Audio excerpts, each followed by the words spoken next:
To wrap up this little mini series featuring the Darling brothers, we're going to look at the last game done by Richard Darling for Mastertronic, and again it's a MAD release and it's called Master of Magic.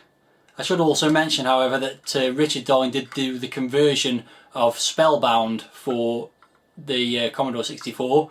He did that on the MAD branding as well, but this was the last game designed by him, so let's have a look at it.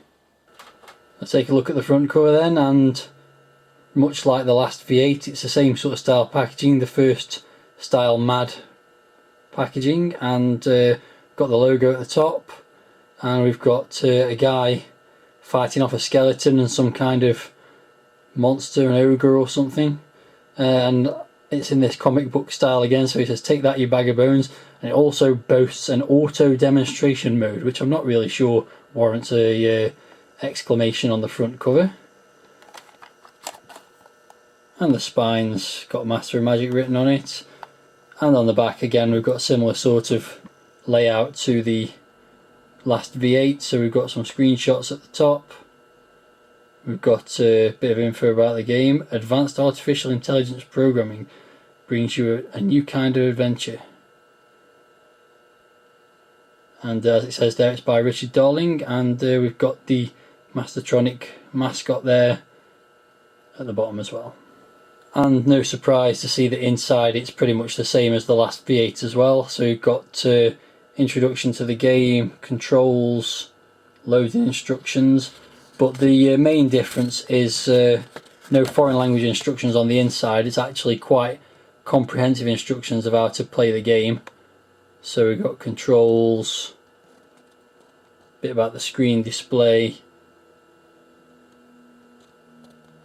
how to use magic, various magical spells available, physical combat, monster habits, and Thelric's final words. Now you must find out the rest. A sharpened blade may not be the best.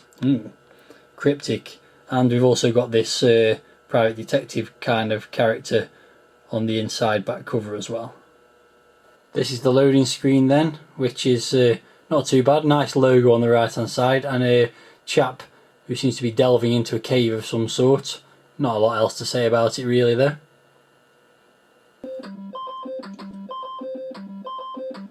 So this is the screen that displays when the game loads up, and as you see there's a introduction to the story scrolling across the bottom of the screen there, which is basically telling you that a guy called Thelric, the Master of Magic, pulls you into a strange mystical world, and you can't get out until you've done a task for him, which it's about to describe across the bottom of the screen there. Nice bit of artwork there as well, and the music which you'll hear throughout this review is Rob Hubbard, one of his great compositions that's very atmospheric. So basically you've got to get this amulet and return it to a pedestal, and he teaches you some spells and sends you on a quest. And then it says there, press fire or space to begin. And programmed by Richard Darling, art by James Wilson, or Jim Wilson is better known, and music by Rob Hubbard. So you get some instructions as well, which I'm not going to go through, but you can basically press B for instructions, but I'll just start the game because I already know what I'm doing. So I'll just describe the screen that's now popped up. So in this section here, it gives you all the information, things you can do and pick up, whatever. You've got mind power, which is used up when you do magic, and body power, which is used up when you get hit by people. The left hand side there is a map, which if I choose the run option there, I'm represented by this little yellow blob, and as you move around you can see what you can see from your line of sight as you move around. And then in the middle here is a list of actions which I'll go through as time progresses. Run is the one to actually move around, and this bit at the bottom, well, we'll get to that later. Well, there we go, I can give you an example now straight away. So I'm walking around, there's a little yellow thing there. If I press fire on there, I can examine that, and it's a pedestal, and as you can see, stuff pops up in this window telling you what it is, more information about it. that's the pedestal that I've got to return this amulet to.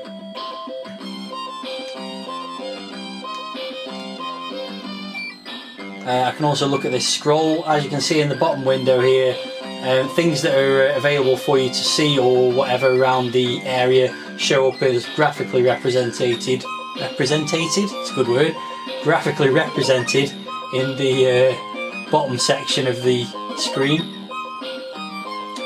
So if I examine that, it's a scroll and it basically says various stuff, as you can see there. It tells you things about stealth, and tells you to go east, up and east to find your treasure. So I shall continue on. I'm not going to go east just yet because in this cavern here are some enemies. I'll show you how you can fight these things. There's two ways. You can just fight them hand to hand, or you can try and throw some magic at them. If you press fire, you can choose the option cast, and then you've got four options: magic missile, which you can aim at a specific person; fireball is a just general magic thing that might hit them all; magical shield is for protection; and energy drain is another sort of weapon type spell. So I'll start with the magic missile, and then you get a list of characters you can throw them at, and obviously you can see these are my enemies: a skeleton, a hellhound and a bat. So I'll throw it at the skeleton, and it hit him but it didn't kill him. So we'll cast another one. In fact, I'll cast a fireball this time, which will just hit everything, and as you can see there in the screen, it's killed the skeleton and the bat, and it's like a turn-based combat, so I got hit by the hellhound and also missed. It doesn't always get you, so I'm just going to try and attack the hellhound and finish that off. I'll just do that hand to hand, and as you can see, I've attacked the hellhound with my fist and hit it and killed it, which is good. I can now pick up the item dropped by the skeleton, which is a dagger. You can only carry 2 items at once, and if you look at your inventory, it'll tell you what you're carrying. So you can carry one thing in your right hand and one in your left hand, and then you can also wear items as well, but I haven't got anything to wear at the moment. So on I go. So I've moved on a little bit, and I'm in a cave which has got a door at the bottom there. If you walk into a door, you get the option that comes up on the actions menu there to open the door, and I've opened it, and then I'll just go back to moving around, which obviously gives access to other caverns, and a snake which tried to attack me, but you can actually just outrun it because it moves really slow. So I've come into a large room here. What have we got in here? Anything of interest? Oh, yeah, oh, there's a potion there. So I'll pick that up, definitely. I'll see what it is first. Examine, potion. There's a label on it which says Potion of Healing. That sounds like it could be useful later on, so we'll get that. And continue on with the adventure. Okay, so another enemy's just appeared here, and this is a goblin or an orc or something like that. So let's attack him. It's an orc, and the orc's attacking me back, so this is a bit repetitive with the combat. You just keep going through it until you finally finish it off. There we go, got it. And it's dropped what looks like a big sort of mace.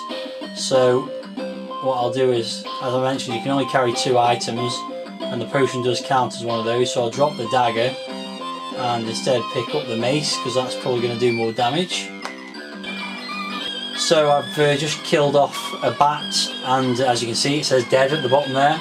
Not sure if I mentioned that before, but that's quite self-explanatory. And you can also see what's appeared in the bottom section there is a flight of stairs, which is this thing here. So I'm going to head down that flight of stairs now and see what I can find, and straight away I come across a door, so open that door up, carry on moving along, and another door, seems a bit over the top, and another door,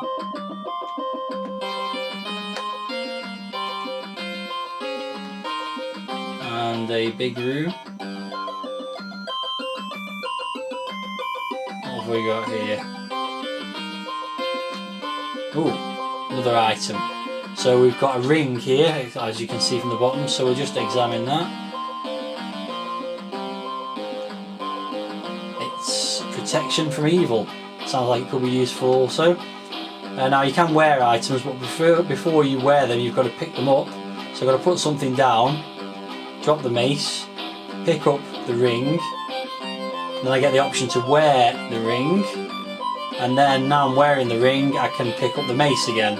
Again, a bit laborious, but such is life.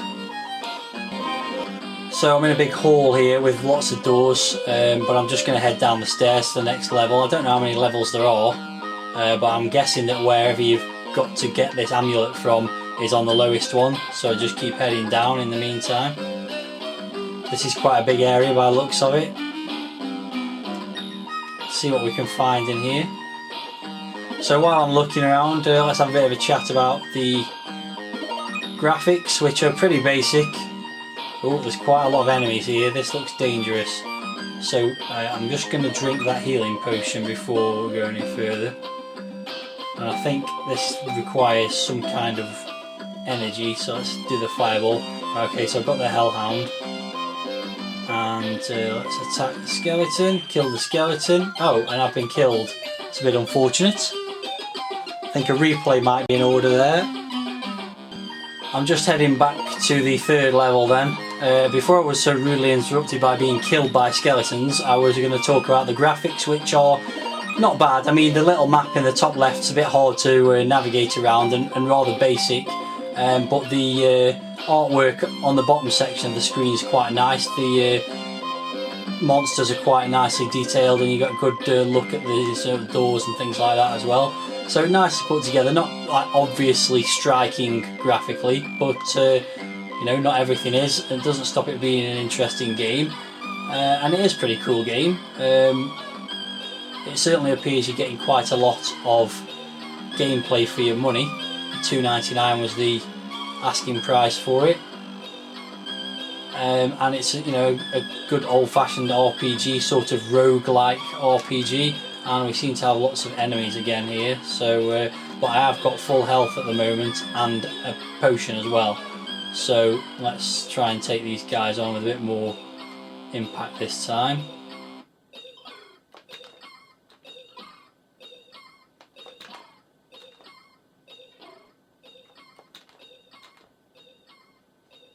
Combat is a bit hard work, as previously mentioned, and I'm running out of energy again here, so I'm gonna just fire a fireball. There we go, killed them both. I got rid of them. I'm gonna need that health potion, I think. Oh, one of them's dropped something actually there. What have we got there? Oh, helmet, that'll be useful. We can examine the enemies there as well, I didn't know that. So let's just drop the potion. In fact, I could have just drank the potion, but I will in fact pick up the helmet. As I said, this is a bit unwieldy but quite clever, I think, to have this sort of text interface but not having to actually type anything in.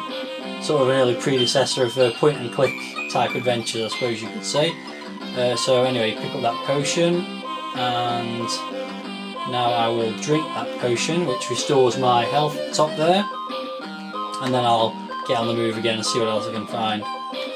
More enemies. Moving on, as I was saying, it's quite a decent little game, reasonably good fun. Music's great. I mean, it really does set the atmosphere for a game like this, sort of medieval fantasy type game with similar music as well. This, I would say, is almost the polar opposite to David Darling's last Mastertronic game, his being all style and no substance. This one, while it is quite stylish, it's clearly not the most graphically accomplished game, but plenty of substance to it. So I'm just going to carry on. I've already said my piece about the game. I think it was worth the $2.99 asking price.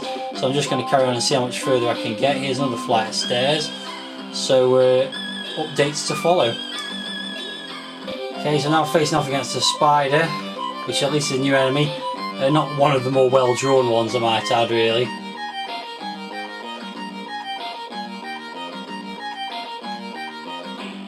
This one looks quite hard to take on. There we go, I've got it. Always good to get rid of the spiders. See what's the end of this corridor, see if it was worth killing that spider. This is a very big level. It seems each level gets bigger and bigger, which is pretty cool also. Another door here. Oh, and we've got another orc. This could be the end of me if I'm not careful. For some reason it doesn't actually want to fight me though, so fair enough. I will leave it to it. It's just going to wander around. Oh, it's now backed me in a corner. And for some reason it won't let me attack it. Oh, it's got an axe. That could be useful.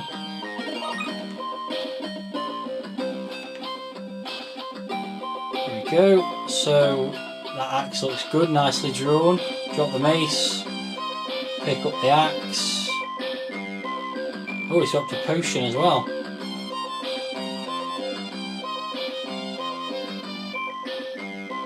I don't know what that's saying. The label reads Alumroth Enthalotics.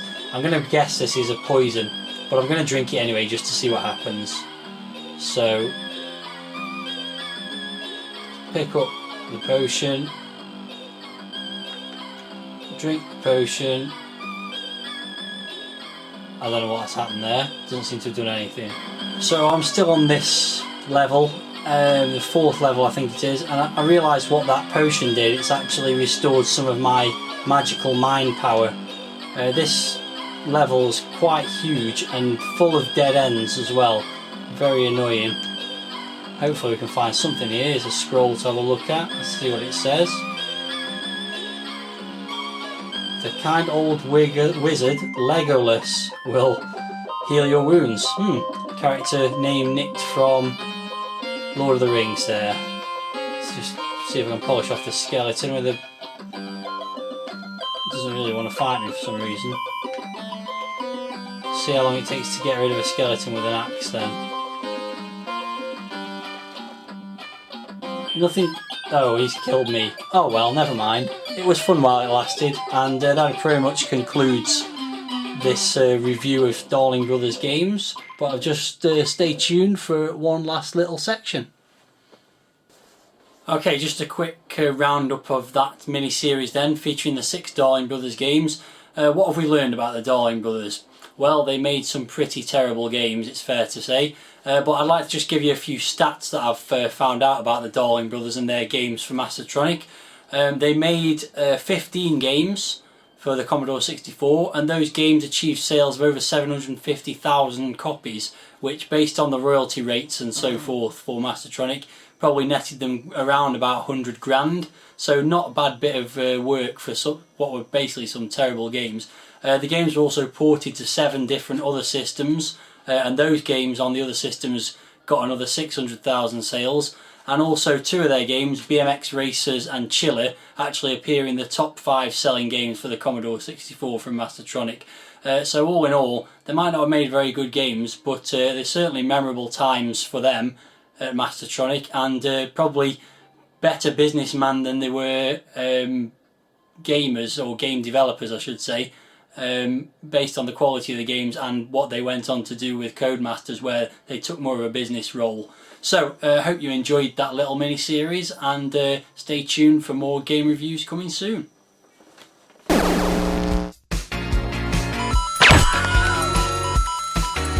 If you only knew the power of the dark side. 2, 1, 0.